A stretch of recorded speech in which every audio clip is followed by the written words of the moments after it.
My name is Lauren Bennett. I am 31 years old. My family's decision to destroy the files I found about my uncle's scheme and cover it up for their reputation shattered me completely. During the lakeside gathering, my mother announced we had to burn every document immediately. My father and my older sister agreed in silence. The pain crushed me as I saw them all turn against the truth. I quietly stood and slipped one page into my pocket before stepping away. But that single hidden page would soon force a reckoning none of them expected.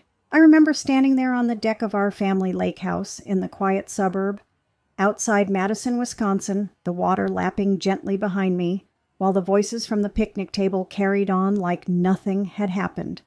For years, I had been the steady one in the family, the marketing coordinator at a small tech firm downtown, who always showed up with extra help when my parents needed it, or when my older sister needed someone to watch her kids during her busy seasons.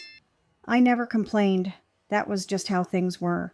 But finding those old folders in my Uncle Stephen's storage unit the week before had cracked something open inside me that I couldn't close again. The papers laid out a clear pattern. My uncle, Stephen Reynolds, had used his connections in the local business community to promise young professionals mentorship and opportunities only to leave them with mounting debts and stalled careers when the deals fell through. It wasn't the kind of thing that would land anyone in handcuffs, but it was the kind of thing that could destroy trust and reputations if it ever came to light.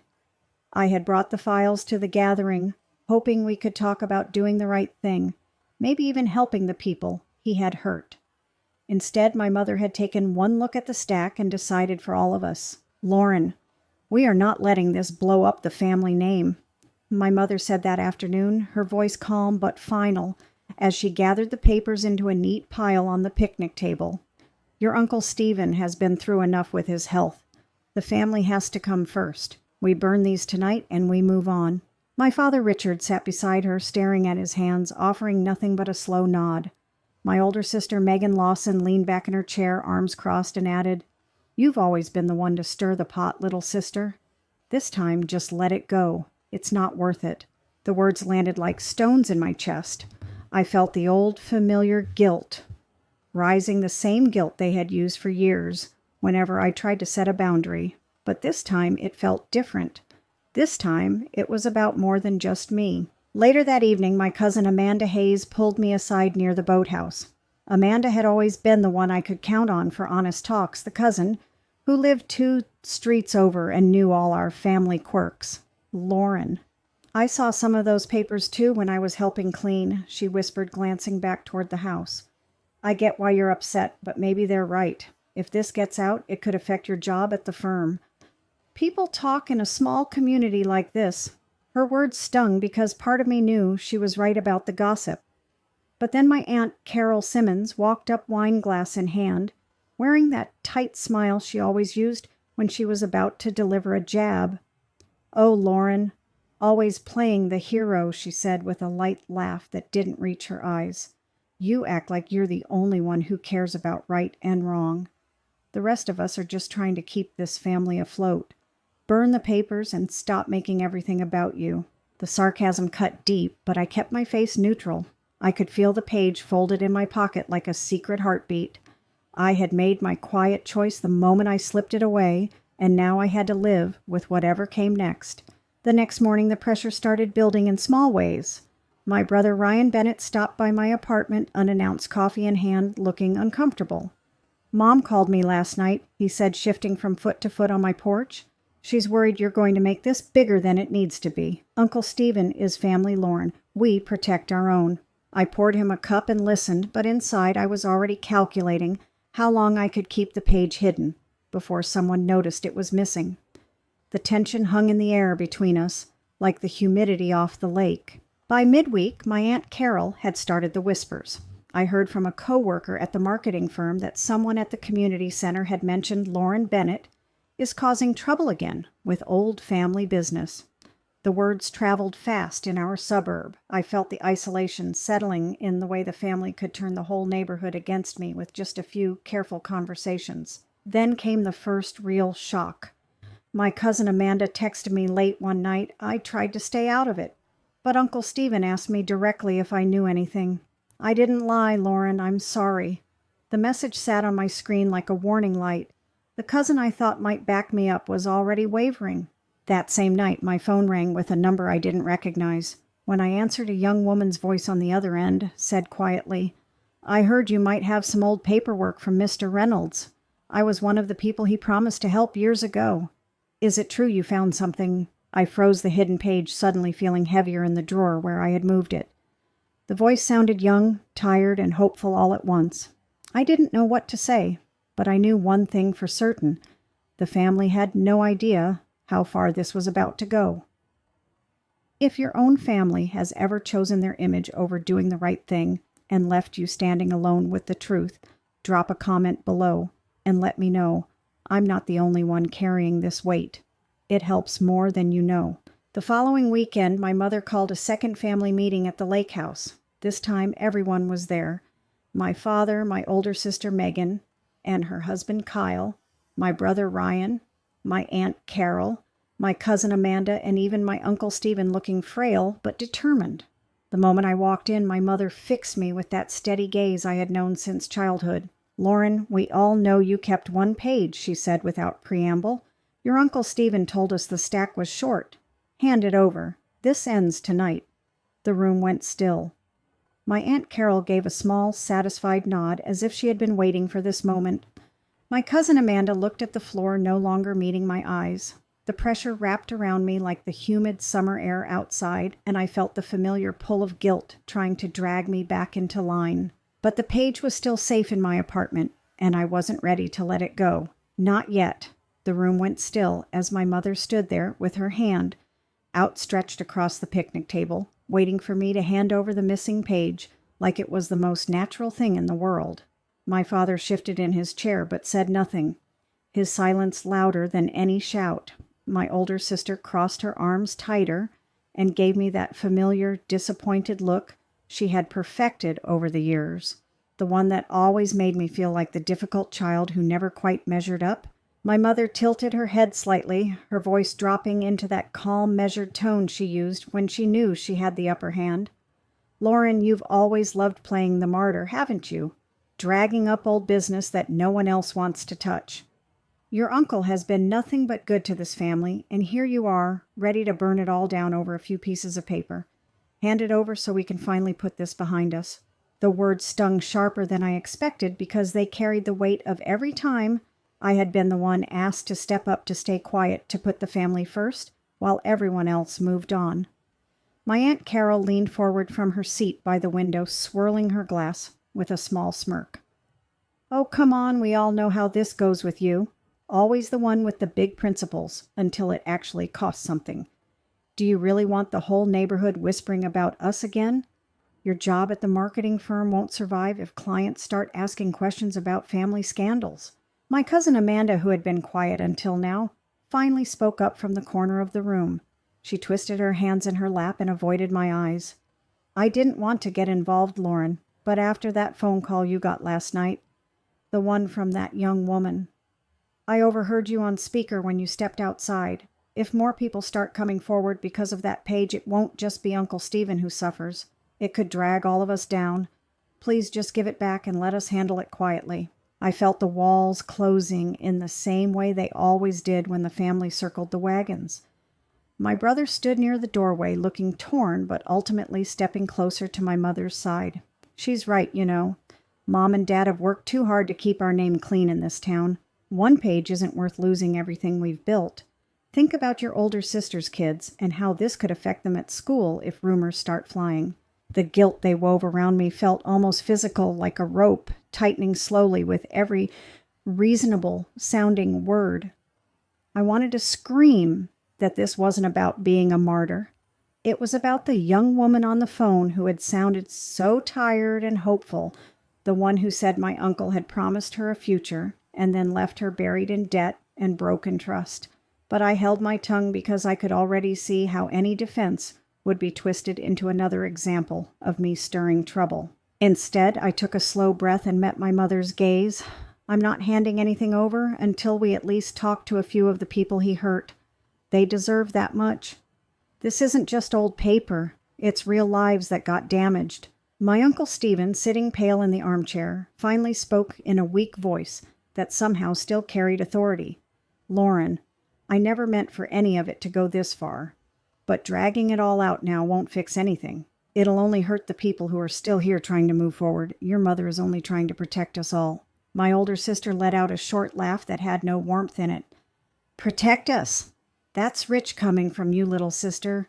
You're the one who brought those files here in the first place, like some kind of surprise attack. Now you're acting like we're the villains for wanting to keep our family intact. Typical." The sarcasm landed exactly where it hurt most, reminding me of every holiday, every birthday, every quiet moment when I had been the odd one out for caring too much. My Aunt Carol stood up, then smoothing her skirt with deliberate calm. "Fine. If you won't listen to reason, maybe we need to make the consequences clear. I already mentioned to a few friends at the community center that you've been acting strangely lately. Word travels fast around here. How long do you think your boss will keep you on if clients start hearing that the Bennett family has internal drama that could spill over into business?" The threat wasn't loud, but it was precise, and it made my stomach drop. I had built my career carefully at the small tech firm downtown, showing up early, staying late, never letting personal issues bleed into work. Now that safety felt suddenly fragile. My cousin Amanda gave me one last pleading look. "I hate seeing it come to this, but maybe sleeping on it tonight will help. Just know that if you keep pushing, some of us might not be able to stand by you anymore." I left the lake house that evening without giving them what they wanted, the hidden page still safe back at my apartment, under a stack of old tax returns. The drive home along the quiet suburban roads felt longer than usual, every streetlight reminding me how small our community really was. By the time I pulled into my driveway, my phone had already started buzzing with messages from my brother checking in, and my older sister sending a single line that read, "Mom is really upset. Don't make this worse than it has to be." I ignored them all and went inside, locking the door behind me like that single click could keep the pressure out. But the next morning, the isolation hit harder than I expected. At work, my boss pulled me aside during the team meeting, his expression kind but concerned. "Lauren, I heard some chatter over the weekend about family stuff affecting your focus. Everything okay at home? We've got that big client pitch coming up, and I need everyone sharp." I assured him everything was fine, but the seed had been planted. By lunch, my co-worker Natalie, who had become a close friend over the years, leaned across the break room table and whispered, "Your Aunt Carol called my mom this morning. Said you were going through some things and might need space. Is there anything I can do?"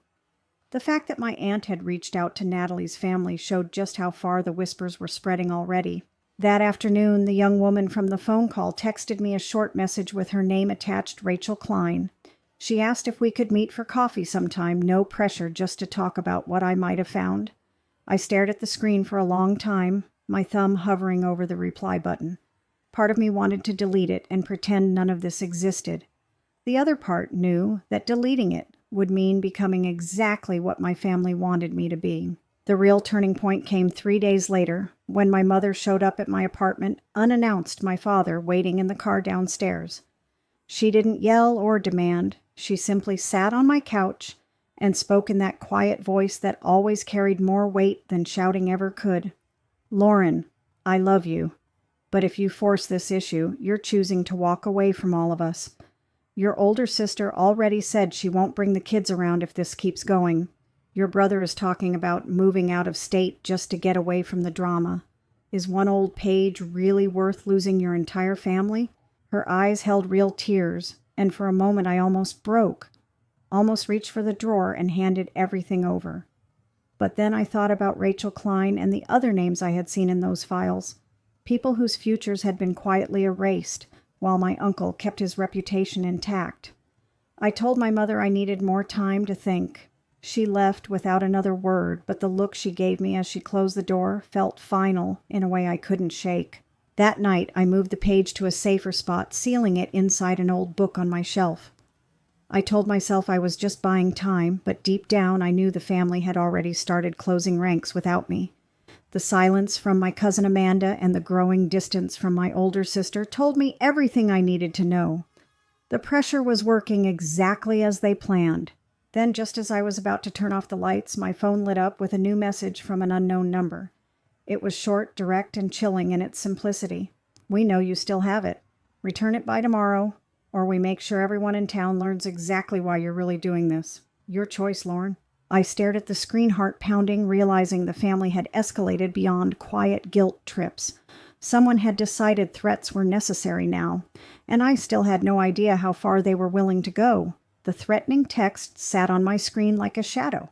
I couldn't shake the words, "Return it by tomorrow, or we make sure everyone in town learns exactly why you're really doing this," burning into my thoughts. Long after I turned off the phone, I barely slept that night, replaying every conversation, every look from the family meeting, wondering which one of them had typed those words and how far they were truly willing to push.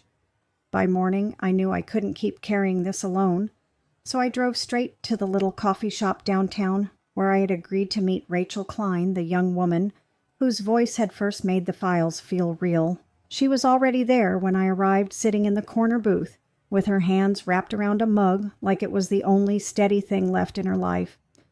Rachel looked exactly how she had sounded on the phone, tired but determined, maybe 25, with the kind of quiet strength that comes from being let down too many times.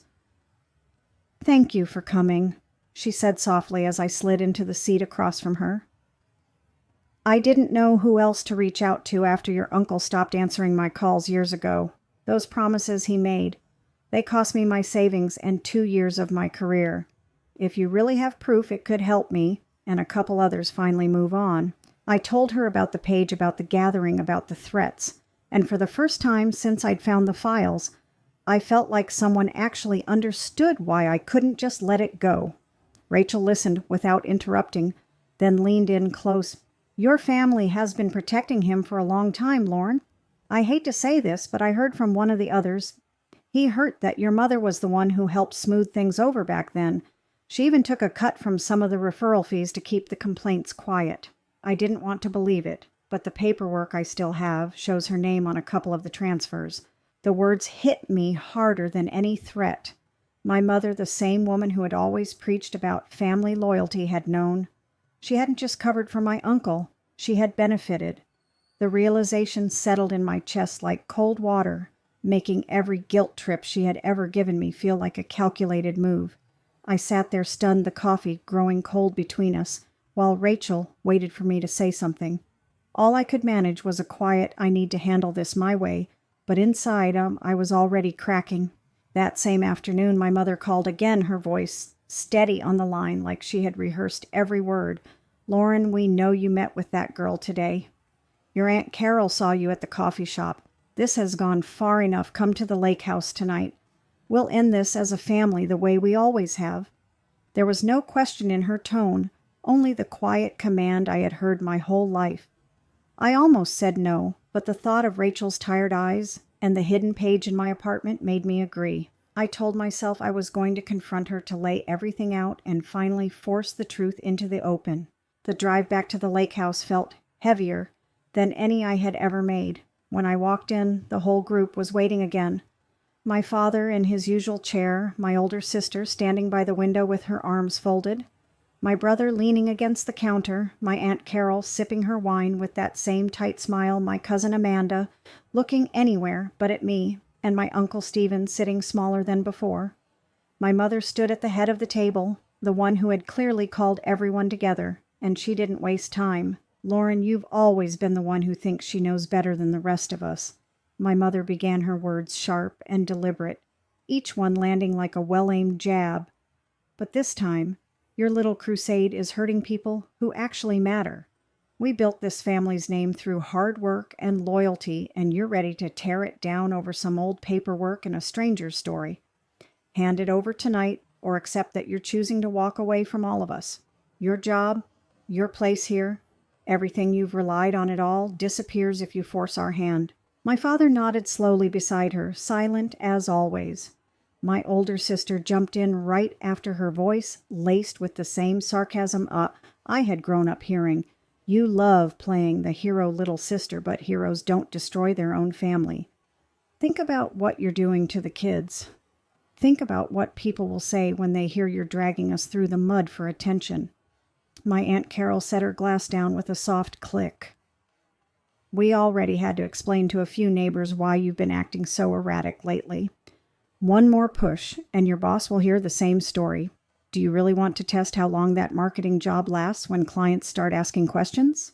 The room felt smaller with every sentence, the pressure wrapping tighter, because it was my mother leading every step, the others following her lead like they always had. Then Rachel's words came back to me, and I couldn't stay quiet anymore. "You took money from it, didn't you?" I asked my mother directly, my voice steadier than I felt. "The referral fee's the cut to keep things quiet. That's why you're fighting so hard.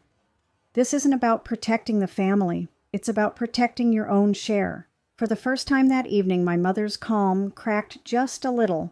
She didn't deny it. Instead, she looked at me with something close to pity. "We all made choices to keep this family stable. Your uncle needed help, and we stepped up. That's what families do. You were always too busy judging to understand that. Now give us the page before you lose everything you still have left." My cousin Amanda finally spoke, her voice small. "I'm sorry, Lauren. I told them about the coffee meeting. I thought it would help you see reason. Even Rachel had texted me earlier saying the others she knew were backing off after receiving calls from people in town. The circle was complete." I stood there holding the folded page I'd brought with me, the last piece of proof, and felt the weight of every year I'd spent trying to earn a place in this family. In the end, I made the choice that still keeps me up at night. I handed the page over to my mother without another word. She took it calmly, folded it into the pile on the table, and nodded like the matter was settled. "Good. Now we can all move forward." But moving forward never happened the way I hoped. The family kept their distance after that night. My older sister stopped inviting me to see the kids. My brother moved out of state 2 months later without a real goodbye. My cousin Amanda and Aunt Carol still wave when we pass each other in town, but the conversations are short and careful. My Uncle Stephen passed away quietly the following spring, and the files went with him. The rumors my mother had started never fully died. My boss at the marketing firm suggested I take some time off for personal reasons, and the job I had worked so hard for slowly faded away. Rachel stopped answering my messages after a while, saying it was too painful to keep pushing. I still have the memory of that page and the truth it held, but no one else cares anymore. My family kept their reputation intact just like they planned. They stayed strong together while I ended up on the outside paying the price for trying to do what I thought was right. Choosing myself in that moment meant walking away from the only support system I had ever known, and the loneliness that followed was heavier than I ever imagined. I learned that sometimes the family you fight for isn't fighting for you, and the cost of holding on to your principles can be everything you once called home. It still hurts, but I carry it quietly now, knowing I can't go back even if I wanted to. Thank you for listening to my story. If you've ever had to choose between the truth and the family that raised you, knowing you'd lose either way, I'd love to hear how you carried it in the comments. Your stories remind me I'm not walking this road completely alone.